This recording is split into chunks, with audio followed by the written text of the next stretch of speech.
Support for Central Florida Public Media comes from the UCF College of Business, offering the new online Space MBA, designed for professionals in innovative and high-growth industries. Beginning spring 2026, students gain advanced business skills through the lens of the space economy. Learn more at business.ucf.edu/Space MBA. Starship, success, and Neptune's peculiar tagalong. You're listening to Are We There Yet? The radio show exploring space exploration. Hi, I'm Brendan Byrne.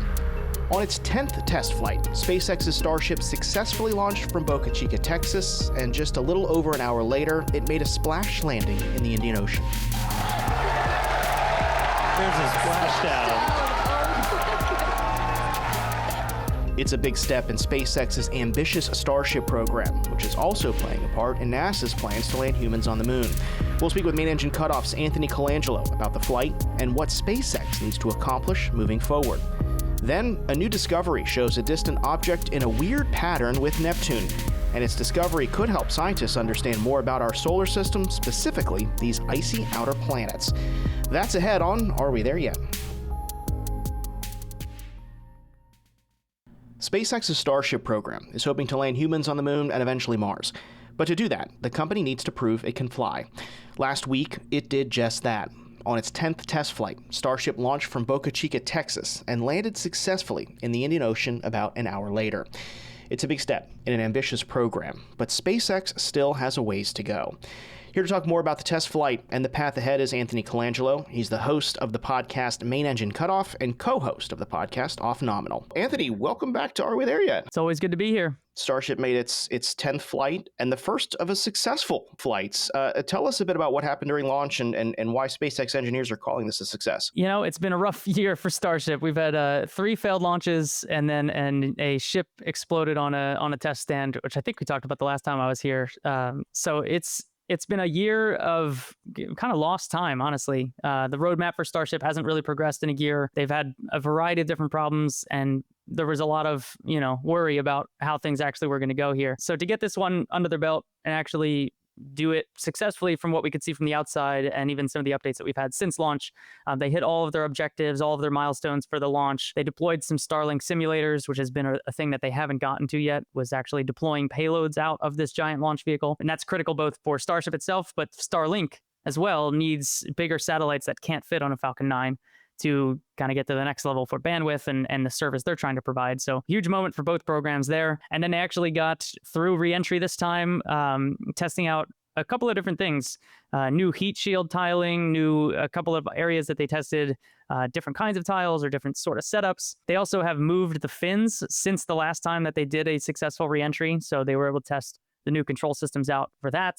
And unless they have a fleet of buoys out in the ocean somewhere, it looks like they nailed, they said they were in 3 meters of where they were hoping to be for the reentry and splashdown. We got awesome drone videos of this thing coming back in and splashing down in the ocean. So it was just finally we got to this point where they were successful with these things. They can now move on to what's left on their roadmap for Starship. And what is left on that roadmap? There's a big milestone coming up soon. So they're moving on to the V3 version of the ship and, importantly, Raptor engine. But they have one more V2, as they call it, one more V2 ship left to go. So what they're going to do on that next flight, if they still go ahead and fly that piece of hardware, is a little bit unknown. If they're going to fly a very similar flight as this to test out some of the heat shield tweaks that they applied there. If you watch that drone video I just mentioned, the ship looks pretty crazy coming back in. It's got all these wild orange streaks on it. It's got some weird white areas of like debris of some sort. And there was worry at first, like, did something go wrong? But the update we got out of Elon Musk was that it was oxidation from metallic tiles that they had on board, which made the orange. And then the other area was where they've removed heat shield and the insulation was kind of strewn along the nose of the ship. So are they going to test some different configurations of those things out? Are they just going to fly it again to continue to prove out how Raptors can fire in space so that when they then get on to the first of the V3 vehicles, everyone thinks early next year, 2026, they actually can go ahead and that will be the one that goes to orbit. So 2026 is the year of the milestones where we thought 2025 would be. So what we're looking ahead for is actually going to full orbit. They haven't been to officially, orbital yet with Starship. They've been all suborbital flights. Once they're able to do that reliably, they can launch 2 Starships very quick back to back and do the most important test of the Starship roadmap, which is in-space propellant transfer so that they can launch a Starship, launch another one, refill the fuel in the first one, and do these more complex missions that they have planned, like going to land on the moon or deploying really heavy payloads or going to Mars eventually. We mentioned this is the 10th flight. First one successful. Many of them have exploded spectacularly or broken apart during reentry.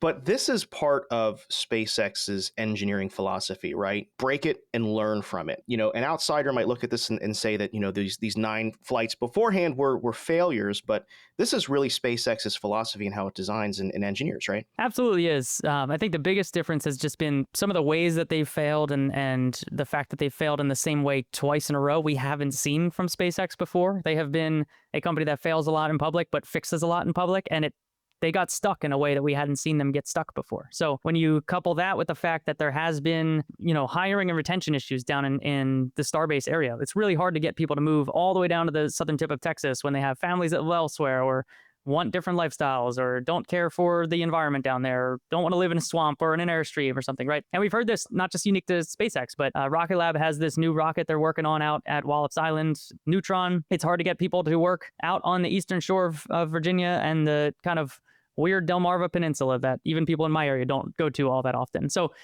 there's this fundamental tension between rockets are things that you launch from very remote sites, and people don't often want to work at very remote sites. So we've heard a lot of issues of hiring and retaining people down there, and we heard that at the same time they got stuck on these kind of technical issues and these failures, and it just felt like, is this a different era of SpaceX, or are they going to be able to get through it? Now we know they're getting through that, and hopefully we don't hit the same kind of rough patch when we get to V3. You're listening to Are We There Yet? Here on Central Florida Public Media. I'm Brendan Byrne. We're speaking with Anthony Colangelo. He's the host of the podcast Main Engine Cutoff and co-host of the podcast Off Nominal.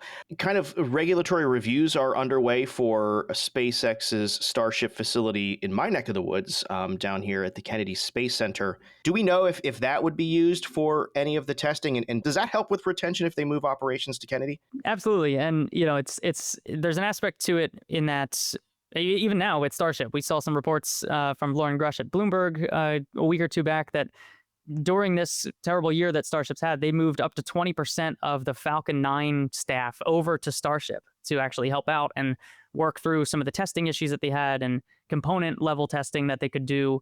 So reassigning people from an old program to a new program is what companies tend to do. And the idea is that you transition off of Falcon onto Starship as Starship becomes mature.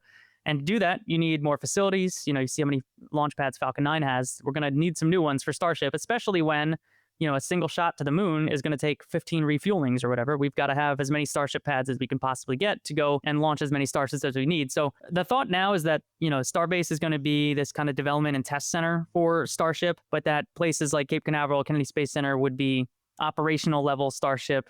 Certainly, the pads that are out there are substantial compared to what they have to build up on their own out in Texas. You've got, launch pads that were built for a rocket even bigger than Saturn V, and here comes one along in the history of spaceflight that is bigger than Saturn V. Let's put it out at the launch site where it needs to be. They've also got, Slick 37B, where the Delta IV Heavy used to launch from. So another very large launch site that makes sense for Starship. And then you also have this idea of flying the boosters back to the launch towers and flying the ships back to the launch towers. I think this might be one of the understated aspects of moving to Florida, is that to land a ship back on a tower, to catch a ship in a tower, you have to fly over a lot of land if you do it in the south tip of Texas. And you've got to fly over a lot of land that isn't the country that you're launching from, which becomes very, legally complex, especially with a vehicle that hasn't really done that before. So turns out if you go to Florida, it's just your house that we have to fly over rather than, a lot of Mexican territory that we'd have to coordinate with a different government. So I think, you might give it a thumbs up more than, multiple international governments would do. So you mentioned, there needs to be a lot of these Starship flights for these Artemis missions. And one of the key aspects of those flights is refueling and moving cryogenic fuel in space, which, as you outlined earlier in our conversation, that is something that has not been demonstrated yet, but needs to be. Where is SpaceX with that? And can you just explain why this is so critical to the plan to get Starship to the moon and beyond? Yeah, so the idea is kind of just from a raw perspective of logistics, right? You've got a lot of fuel that you need to launch everything from the ground into orbit. Then you've got a bunch of payload in orbit with no fuel left. And so an idea is to go up and launch more fuel, refill that ship, and send it off to wherever it needs to go, especially when where it needs to go is down all the way to the lunar surface and then back up to Orion waiting in lunar orbit. So this infrastructure really changes the way that you organize these missions. Whereas before you'd have to launch from the ground all the propellant that you need to get where you're going and back, right? You think about the Saturn V and the Apollo days, it had to launch all of the fuel that it needed to launch all of the fuel that it needed. It's a really bizarre, the rocket equation is what it's called. Is when you add more fuel, you got to add more fuel, and it kind of runs away from you pretty quick. But they had to launch the whole stack. They had the lander, they had the capsule that brings the crew home,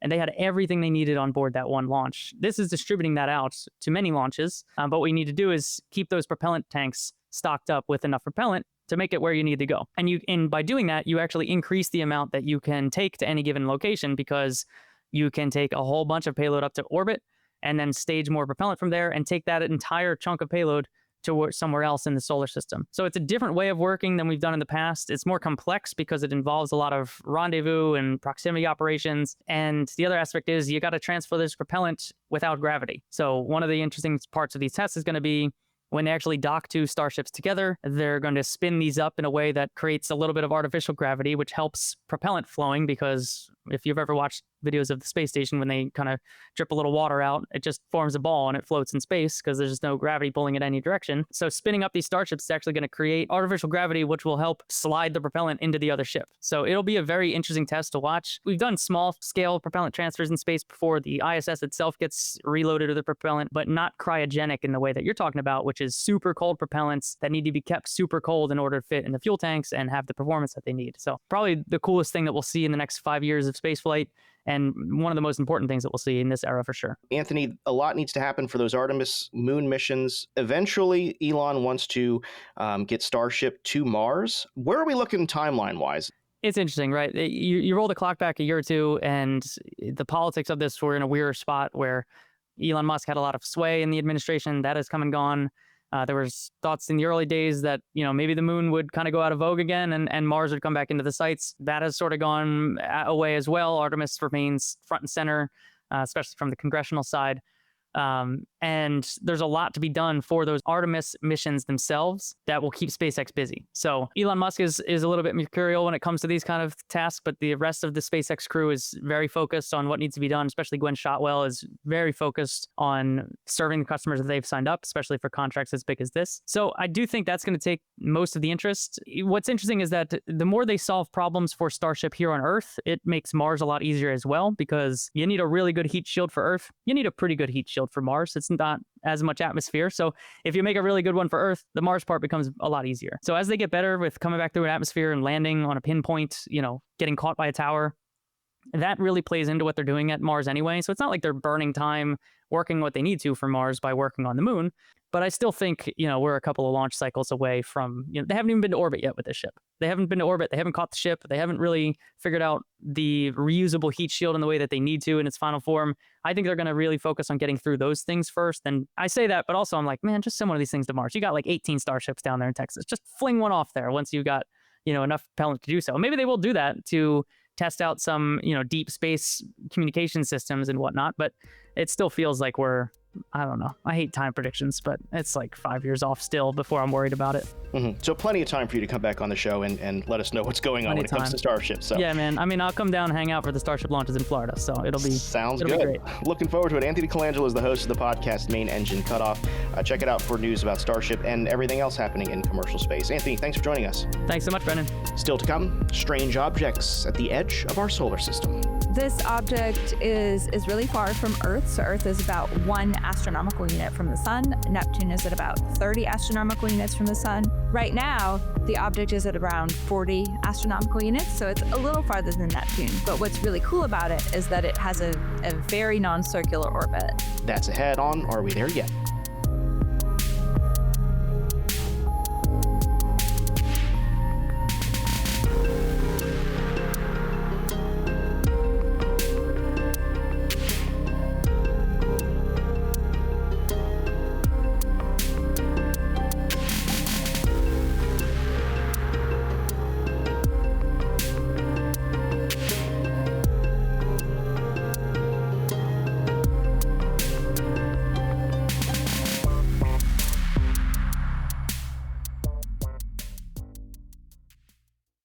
Support for Central Florida Public Media comes from the UCF College of Business, offering the new online space MBA, designed for professionals in innovative and high-growth industries. Beginning spring 2026, students gain advanced business skills through the lens of the space economy. Learn more at business.ucf.edu/space MBA. You're listening to Are We There Yet? I'm Brendan Byrne. Alongside Neptune and far out in our solar system, things like trans-Neptunian objects, or TNOs, also orbit our sun. Pluto falls into this category. But one TNO is puzzling scientists because of its peculiar relationship with Neptune. Our producer Marion Summerall spoke with Rosemary Pike, an astronomer at the Minor Planet Center, which is hosted at the Center for Astrophysics, Harvard and Smithsonian, about this TNO and what's next for studying faraway objects just like it. Here's that conversation now. Rosemary, welcome to Are We There Yet? Thanks for having me. Thank you so much for being here to talk about this unique object. Rosemary, this object is part of what's called a trans-Neptunian object, also known as an object that's just really far away. Let's just talk about where it is in comparison to Earth. This object is really far from Earth. So Earth is about 1 astronomical unit from the sun. Neptune is at about 30 astronomical units from the sun. Right now, the object is at around 40 astronomical units, so it's a little farther than Neptune. But what's really cool about it is that it has a very non-circular orbit, and we found it at kind of its closest approach. So its average distance from the sun is about 140 astronomical units. So 140 times the distance from the Earth to the sun. Okay, yeah, that's pretty far.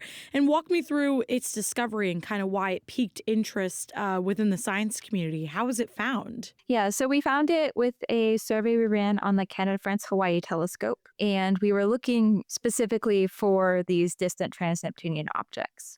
What we do is we take a series of images and we're looking at one image and then an image, say about an hour later, and an image an hour after that. And we're looking for little dots of light that move between those frames.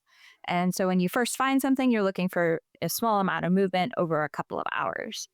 And then over time, we look for it again and again, and we can sort of predict a little farther out each time we find it, how much farther it's going to be the next time we look for it. Okay, kind of like putting a puzzle together. Yeah, so if you've seen, say, the pictures of like 3i, when they first found it, it's just this little dot. And we find it in one night. We try to find it again about a week later. We try to find it about a month later. And you try to find it a couple of times within a year.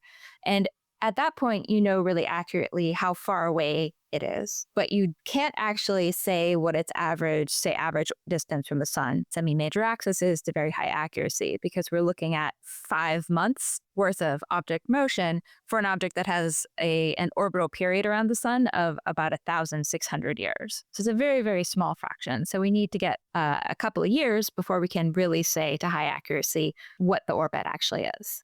So this object goes around the sun once. Every time Neptune goes around the sun exactly 10 times. And the periodicity of that makes the object's orbit more stable. And so we see lots of objects in resonances with Neptune, the most well-known one being Pluto. Pluto is in a 3-to-2 resonance with Neptune. So every time Neptune goes around 3 times, Pluto goes around the sun twice. And it's basically protected from close encounters with Neptune, because anytime it gets closest to the sun, Neptune is far away. So this object is in the 10-to-1 resonance, and we have a conclusive classification. It's definitely resonant. So it's the largest semi-major axis securely classified resonant object that we know of.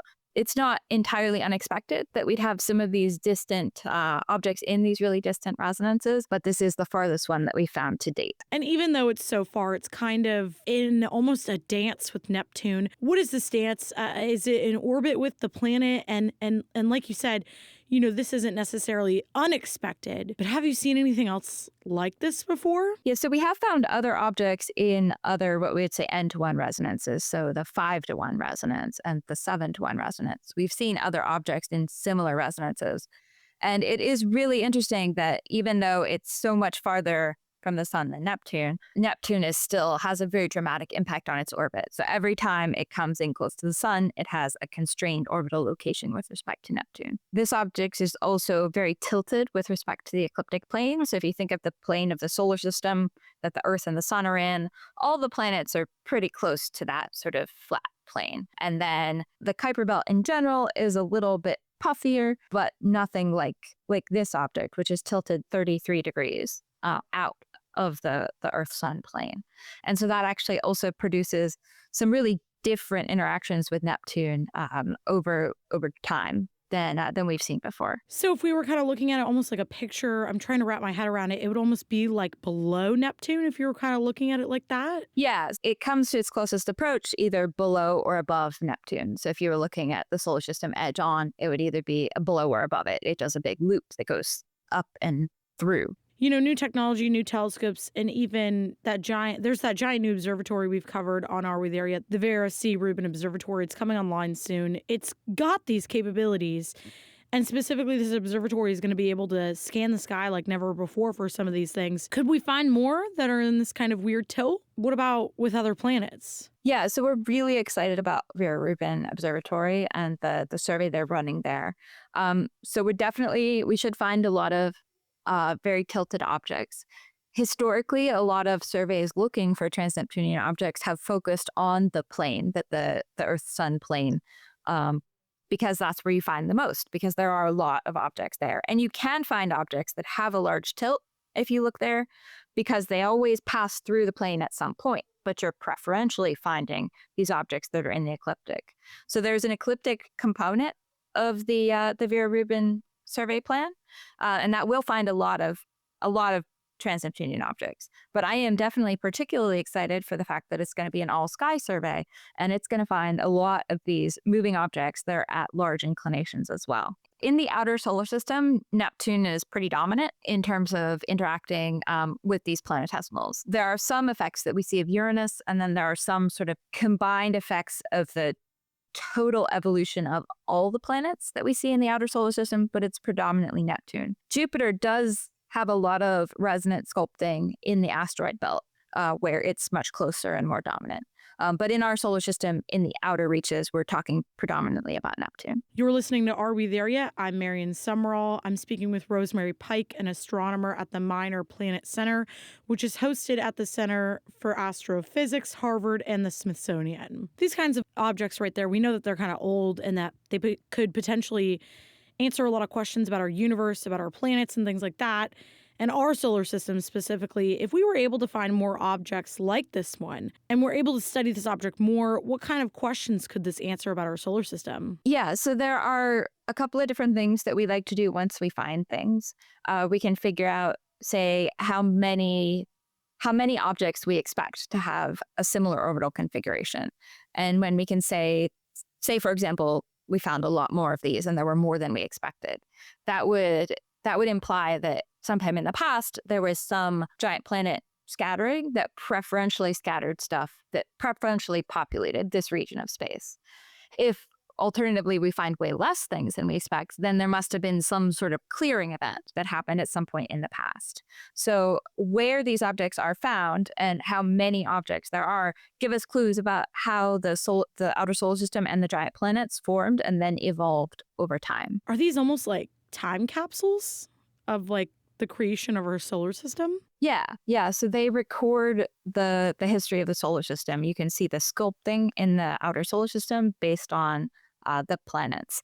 Another thing that we do to understand more about that process is we can look at their composition or their surface reflectivity. So are they predominantly red or blue, and what that might mean for where they formed? So we try to look at their orbits and where they are and what they're made of. And in particular, it's very exciting to see the JWST data that's coming out now, because for a very long time, these objects have all been too faint for us to look at them spectroscopically and actually understand what ice they're made of. So these are like the distant cold remnants. And Rosemary, specifically for you, what excites you the most about this new discovery? Yeah, I guess I've been interested in the distant solar system for a long time. I really like basically the way that it records the long-term history of the solar system. It's like a fossilized record of what has happened in the history of the solar system. For this object, it's been particularly interesting because the type of orbital resonance that it has is something that we haven't really seen before in the solar system. So usually the objects always come to their closest approach far away from the planet that they're resonant with. And because of the inclination that this object has, the large tilt, it can actually come in to closest approach aligned with Neptune, which is very unusual.